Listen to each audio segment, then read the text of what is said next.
आज हम पढ़ने वाले हैं 6 का डिविजिबिलिटी रूल। इससे पहले इसकी डेफिनेशन को समझते हैं।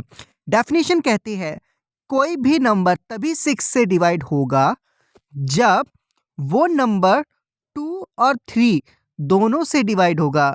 फिर से समझने की कोशिश करिए, कोई भी नंबर तभी 6 से डिवाइड होगा जब वो नंबर 2 और 3 से डिवाइड होगा, तभी वो 6 से भी डिवाइड होगा। इसका मतलब ये है कि हमें पहले पता करना होगा कि 2 से नंबर डिवाइड हो रहा है या नहीं।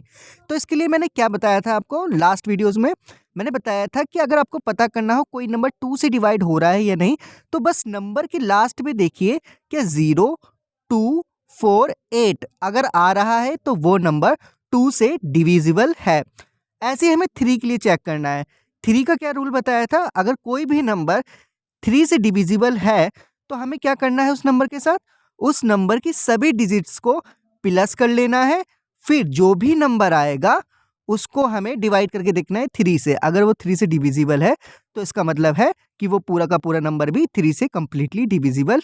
जरा इस चीज को समझने की कोशिश कीजिए, बहुत इंपॉर्टेंट है। देखिए अगर हम 6 के फैक्टर करेंगे तो क्या आएगा, 2 × 3, राइट। मैंने डेफिनेशन में क्या बताया था कि कोई भी नंबर तभी 6 से डिविजिबल होगा जब वो 2 से भी डिविजिबल होगा और वो 3 से भी होगा, तभी वो नंबर 6 से डिविजिबल है।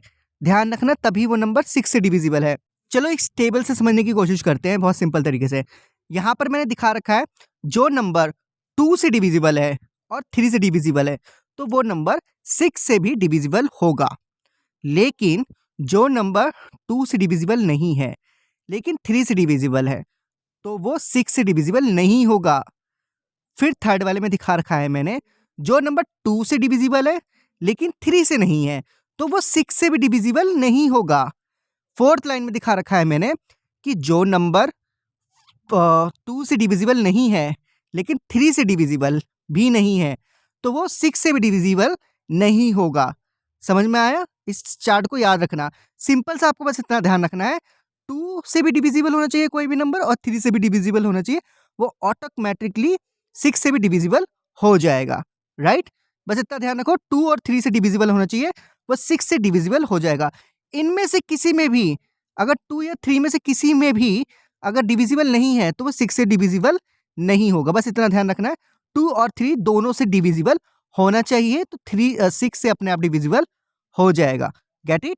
चलो एक सिंपल सा एग्जांपल लेते हैं। हमारे पास ये एक नंबर है 132, ठीक है, ये पूरा का पूरा एक ही नंबर है, ठीक है। अगर मैं आपसे पूछूं इसके अंदर डिजिट्स कितनी है तो आप बोलना कि 1, 3, 2, टोटल मिला के 3 डिजिट्स हैं, ठीक है। एक तो 1 है, दूसरी 3 है और तीसरी कौन सी है, 2 है। अकॉर्डिंग टू डेफिनेशन कि 2 का डिविजिबिलिटी रूल के हिसाब से क्या था कि हमें सिर्फ लास्ट की डिजिट देखनी है। अगर लास्ट की डिजिट में 0, 2, 4, 8 ये नंबर आ रहा है तो मतलब ये पूरा का पूरा नंबर 2 से डिविजिबल है ना। तो ये वाला नंबर 2 से डिविजिबल है क्योंकि इसके लास्ट में 2 आ रहा है, ठीक है। तो ये पहले नंबर तो वेरीफाई हो गया हमारा कि हाँ 2 से ये नंबर डिविजिबल है, ठीक है। देखो थोड़े सिंप्लीफाई करने के लिए मैंने यहाँ पर दिखा दिया आपको कि ये वाला नंबर हमारा 2 से डिवाइड हो गया, लेकिन अब हमें 3 के लिए चेक करना है। तो अब मैं जा रहा हूँ 3 के लिए चेक करने के लिए कि ये 3 से डिवाइड होगा या नहीं होगा। चलो अब हमारी बारी है 3 से डिविजिबिलिटी रूल चेक करने की। तो हमें क्या करना है, डिजिट्स का सम कर लेना है, 1 + 3 + 2। अब जो भी नंबर आएगा उसको 3 से डिवाइड करेंगे। तो 1 + 3 + 2 को प्लस करने के बाद आया 6। अब 6 को 3 से डिवाइड करके देखेंगे, अगर 3 से कंप्लीट डिविजिबल है तो ये पूरा नंबर भी 3 से डिविजिबल होगा। तो हाँ ये है 3 से डिविजिबल है तो ये नंबर भी डिविजिबल है। तो हमारा क्या क्या पास हो गया यहाँ पर, 2 से भी डिविजिबल है, 3 से डिविजिबल है, तो इसका मतलब 6 से भी डिविजिबल है। तो चलिए अब एक नया एग्जाम्पल लेते हैं, ठीक है। इस बार लेंगे हम 158, ठीक है। अब इसमें 2 डिविजिबिलिटी रूल चेक करने हैं। पहले तो 2 का करेंगे, फिर इसके बाद करेंगे हम 3 का डिविजिबिलिटी रूल चेक, ठीक है। तो सबसे पहले करते हैं 2 का। तो 2 के लिए हमें क्या देखना है, लास्ट में लास्ट की डिजिट देखनी है। अगर 0, 2, 4, 8 आ रही है तो इसका मतलब 2 से डिविजिबल है। तो लास्ट में क्या आ रहा है, 8 आ रहा है, तो इसका मतलब ये 2 से डिविजिबल है। अब चेक करते हैं हम डिविजिबिलिटी रूल ऑफ 3।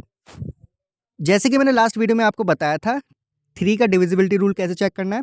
अब हमारे पास ये नंबर है, हमको क्या करना है, सिर्फ इस नंबर की जितनी भी डिजिट्स है इसका कर देना हमें सम।